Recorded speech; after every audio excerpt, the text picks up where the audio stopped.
I-share ko nga pala sa inyo guys paano ko niluto ang ating sardines pasta with mushroom and olives. Ayan, napakasarap nito guys at napakasimple lang gawin.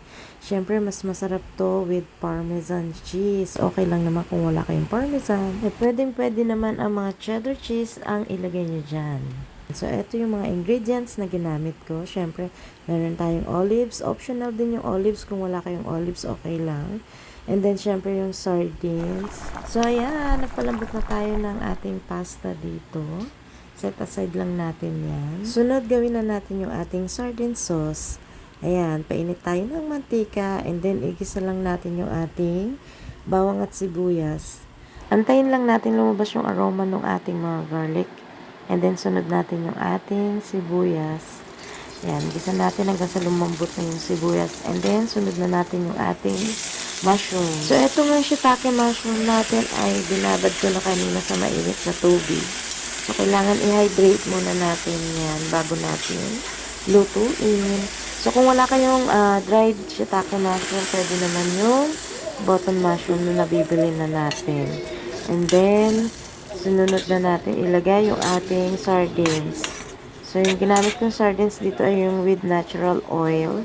So, kahit anong brand ng sardines pwede naman. Basta with natural oil. And then, sinison lang natin yan ng salt and pepper. Nilagyan ko lang ng isang dahon ng bay leaf. Ayan. Tapos, nilagyan ko ng water. And then, sinunod ko na yung ating olives. So, ayan. Antayin lang natin yan kumulo, mag-simmer ng kaunti, and then, sunod na natin ilagay yung ating pinalambot na pasta. So, ayan, mix lang natin hanggang makover ng sauce yung ating mga pasta. So, okay lang yung medyo may water pa siya ng konti, ma-absorb na yan ng pasta later on.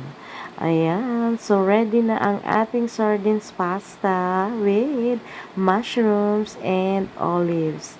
Masarap kasi yung olives, nakakatanggal nung lansa nung sardines pag kinakain na natin siya. So, ayan. So, again, okay lang kahit walang olives.